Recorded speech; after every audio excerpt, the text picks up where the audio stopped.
Hello everybody, मैं हूं भुवन भास्कर मिश्रा और आप देख रहे हैं मेरा YouTube channel English with Bhaskar sir. आज मैं आपके लिए एक इम्पॉर्टेंट चैप्टर लेके आया हूं जिसका नाम है वन वर्ड सब्स्टिट्यूशन और इसे हम single word for a group of words भी बोलते हैं। तो आज हम इसके अंतर्गत डिफरेंट कॉम्पिटिटिव एग्जाम्स में पूछे जाने वाले इम्पॉर्टेंट वन वर्ड सब्स्टिट्यूशन के बारे में पढ़ेंगे। तो आइए शुरू करते हैं। शुरू करने से पहले मैं ये बता दूं कि अगर आप मेरे चैनल पर नए हैं तो आप मेरे इस चैनल को सब्सक्राइब करें, इस वीडियो को अंत तक देखें, इसे लाइक करें, शेयर करें और बेल आइकन ज़रूर प्रेस कर दें ताकि मेरे हर नए आने वाले वीडियोज़ का इन्फॉर्मेशन आप तक तुरंत पहुंच सके। आइए शुरू करते हैं। आज वन वर्ड सब्स्टिट्यूशन और single word for a group of words के अंतर्गत हम 10 शब्दों के बारे में पढ़ेंगे। सबसे पहले ये समझ लें कि वन वर्ड सब्स्टिट्यूशन है क्या। वन वर्ड सब्स्टिट्यूशन का मतलब होता है अनेक शब्दों के लिए एक शब्द। हम हिंदी में भी अनेक शब्दों के लिए एक शब्द पढ़ते आए हैं। जैसे सिंगल वर्ड का मतलब होता है एक शब्द। For a group of words, अनेक शब्दों के समूह के लिए एक शब्द, यानी कि बहुत सारे शब्दों को हम सब्स्टिट्यूट कर देते हैं एक वर्ड से। वन वर्ड यानी एक शब्द सब्स्टिट्यूट कर दिया जाता है for a group of words के लिए। इसके अंतर्गत हम 10 शब्द का आज स्टडी करेंगे। पहला शब्द है एम्बीडेक्स्ट्रस, दूसरा है एम्फीबियन, तीसरा है आइकोनोक्लास्ट, चौथा है इलेजिबल, पांचवा है इनकॉरिजिबल, छठा है इनफॉलिबल, सातवां है फौना, आठवां फ्लोरा, नाइन्थ है पैनेसिया और 10वां और अंतिम वर्ड है ट्रुएंट। तो आइए शुरू करते हैं, पहले वर्ड के बारे में जानें। एम्बीडेक्स्ट्रस। एम्बीडेक्स्ट्रस का मतलब होता है, जैसे पहला, one who is able to use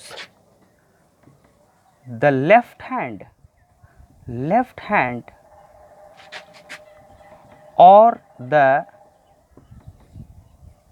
right hand equally. One who is able to use the left hand or the right hand equally.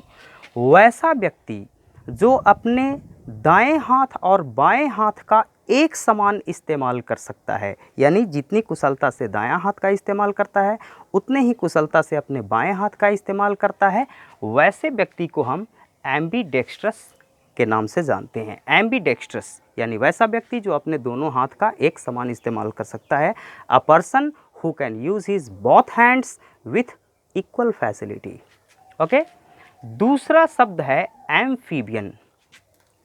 Amphibian का मतलब होता है उभयचर। उभयचर आप हिंदी में इस शब्द से बेहतर परिचित होंगे। उभयचर का मतलब होता है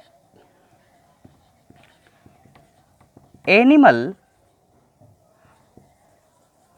that can leave both on land and in water. उसे हम एम्फीबियन कहते हैं। यानी एनिमल, जानवर, दैट कैन लीव जो रह सकते हैं, both on land and in water ज़मीन और पानी में, दोनों जगह। वैसे जानवर जो ज़मीन और पानी पर दोनों जगह रह सकते हैं उसे हम एम्फीबियन यानी उभयचर कहते हैं। जैसे फ्रॉग, जैसे एग्जाम्पल के लिए हम ले सकते हैं फ्रॉग मेढक जो है वो ज़मीन पर और पानी पर दोनों जगह रह सकता है, इसलिए उसे हम एम्फीबियन कहते हैं यानी उभयचर कहते हैं हिंदी में। दूसरा वर्ड है आइकोनोक्लास्ट। आइकोनोक्लास्ट का मतलब क्या होता है? One who breaks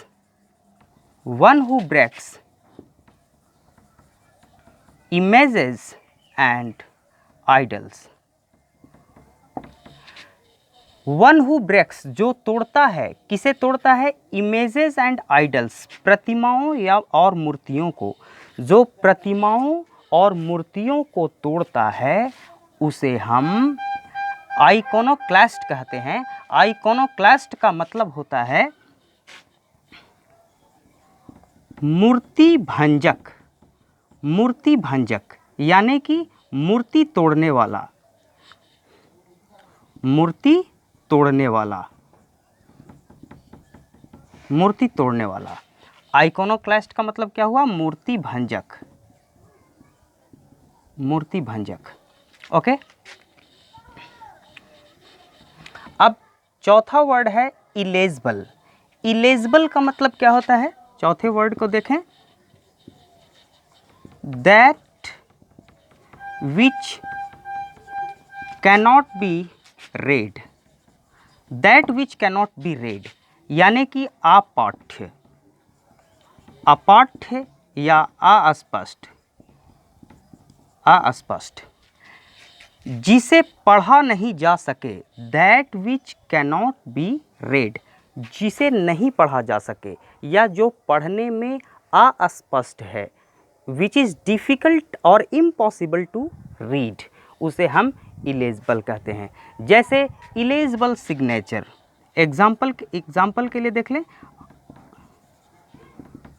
illegible signature. Illegible signature यानी अपाठ्य। सिग्नेचर मीन्स हस्ताक्षर। वैसा हस्ताक्षर जिसे हम पढ़ नहीं सकते। घसीट लिखावट में जो हस्ताक्षर किया जाता है उसे इलेजिबल सिग्नेचर कहते हैं। यानी वैसा सिग्नेचर जिसे हम नहीं पढ़ सकते, यानी वो इलेजिबल है, अपाठ्य है या अस्पष्ट है। ऐसा है जिसे पढ़ा नहीं जा सकता। ओके। अब आइए देखते हैं पांचवें वर्ड इनकॉरिजिबल के बारे में। इनकॉरिजिबल का मतलब होता है सुधारातीत। सुधारातीत, जिसे सुधारा नहीं जा सके। जैसे देख लीजिए, ऑफ अ पर्सन और his behaviour. His behaviour bad beyond correction। bad beyond correction और reform।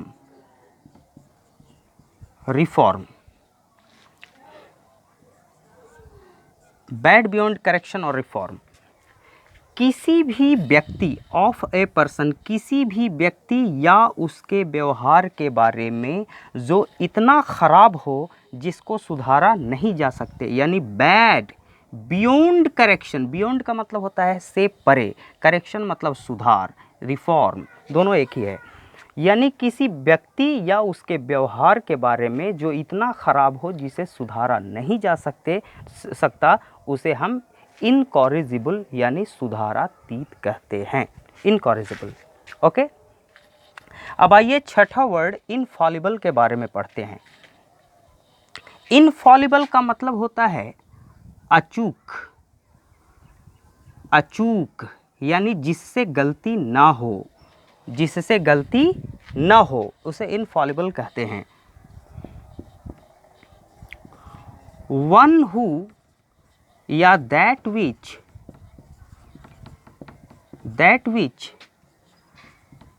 नेवर फेल्स और मेक्स मिस्टेक्स, उसे हम इनफॉलिबल कहते हैं। Infallible.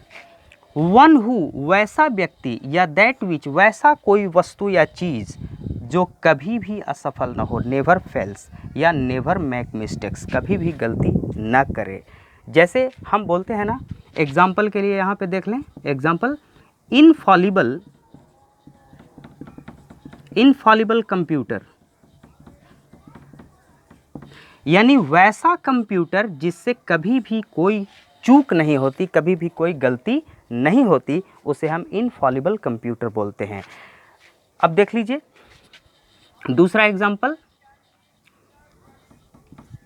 None of us is infallible. None of us is, हम में से कोई भी इनफॉलिबल नहीं है, यानी हम लोगों में से कोई भी ऐसा व्यक्ति नहीं है जिससे कभी भी गलती ना हो, जो अचूक हो यानी गलती ना करता हो।